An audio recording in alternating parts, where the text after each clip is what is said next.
Israel அமெரிக்காவினுடைய கூட்டு நடவடிக்கை தாக்குதல்ல ஈரான் உச்சத்தலைவர் காமெனி கொல்லப்பட்ட நிலையில காமெனி எப்படி கொல்லப்பட்டார் என்ற தகவல் தற்போது வெளியாகி இருக்கிறது. கூடுதல் விவரங்களை செய்தியாளர் ரமேஷ்குமார் வழங்க கேட்கலாம். ரமேஷ்குமார், வணக்கம். இந்த தகவல் தொடர்பான விவரங்களை பதிவு பண்ணலாம். இஸ்ரேல் நடத்திய தாக்குதலில் ஈரானின் உச்சத்தலைவர் கமீனி கொல்லப்பட்டதுதான் இன்று உலக அரசியலுடைய தலைப்பு செய்தியாக மாறியிருக்கிறது. இந்த நிலையில் கமீனி எப்படி கொல்லப்பட்டார் என்பது தொடர்பான சில தகவல்கள் வெளியாகி இருக்கின்றன.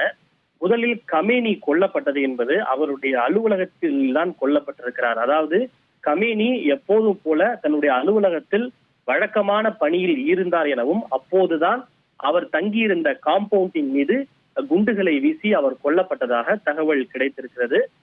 அவர் தன்னுடைய அலுவலகத்தில் ஈரான் நாட்டினுடைய சில முக்கியமான தலைவர்கள் மற்றும் ராணுவ அதிகாரிகளோடு ஒரு ரகசிய கூட்டம் ஒன்றை நடத்த இருப்பதாக அமெரிக்காவினுடைய உளவுத்துறையான CIA தகவல் கிடைத்தது.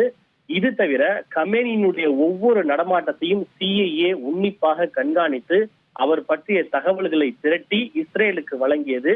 அதன் அடிப்படையில் இஸ்ரேல் தான் கமேனி தங்கியிருந்த அந்த காம்பவுண்டின் மீது குண்டுகளை போட்டு அவரை கொண்டிருக்கிறது என விவரம் அறிந்த வட்டாரங்கள் தகவல் தெரிவித்திருக்கின்றன.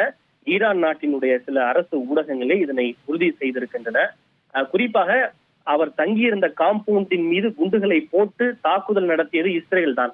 அதில் அமெரிக்காவிற்கு எந்த விதமான பங்கும் இல்லை. ஆனால் அதற்கு தேவையான உதவிகள், தகவல் ஆகியவற்றை அழித்து உதவி செய்கிறது அமெரிக்கா தான் என்கிற ஒரு தகவலும் வெளியாகி இருக்கிறது.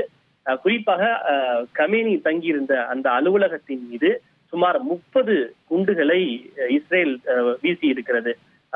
பங்கர் பஸ்டிங் பாம் என்று இதனை சொல்கிறார். அதாவது சம்பந்தப்பட்டவர்கள் பதுங்கு குழியில் பதுங்கி இருந்தாலும் அதனை துல்லியமாக குறிவைத்து தாக்கி அழிக்கக்கூடிய ஒரு குண்டுதான் இந்த பங்கர் பஸ்டிங் பாம் என்று கூறப்படுகிறது.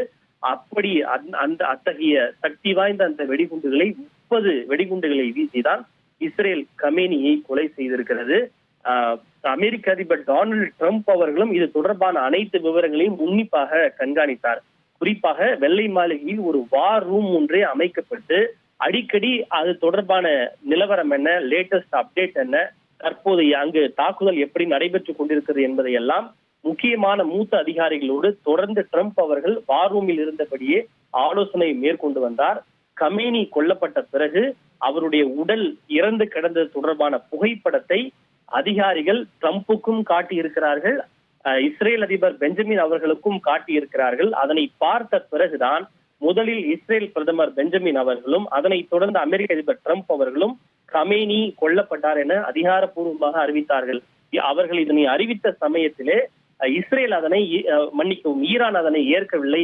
அவர் நன்றாகத்தான் இருக்கிறார், சைக்காலஜிக்கல் வார்பேர், எங்களுடைய தலைவர் கமேனி ஆரோக்கியமாக இருக்கிறார் என்றெல்லாம் தொடர்ந்து ஈரான் நாட்டினுடைய வெளியுறவு அமைச்சர் முதற்கொண்டு மறுப்பு தெரிவித்து வந்தார்கள். ஆனால் அமெரிக்காவும் இஸ்ரேலும் இதனை அதிகாரப்பூர்வமாக அறிவித்த சுமார் 8 மணி நேரத்திற்கு பிறகுதான் ஈரான் நாட்டு அரச ஊடகங்கள் கமேனி உயிரிழந்து விட்டதாக அதிகாரப்பூர்வமாக அறிவித்தன. அதுவும் சொல்ல போனால் கமேனி இறந்து விட்டதாக அதிகாரப்பூர்வமாக அறிவிக்கப்பட்டது ஞாயிற்றுக்கிழமை இன்று காலைதான்.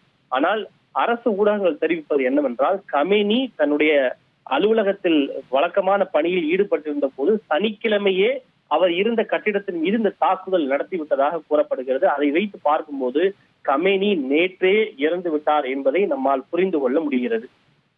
உங்களுடைய விரிவான விவரங்களுக்கு நன்றி ரமேஷ்குமார். இனி செல்லும் இடமெல்லாம் செய்தி. தந்தை டிவியின் வாட்ஸ்அப் சேனலை ஃபாலோ பண்ணினா செல்ல இருக்கும் இடமெல்லாம் செய்தி. இதோ QR கோட் இப்பவே ஸ்கேன் பண்ணுங்க, ஃபாலோ பண்ணுங்க.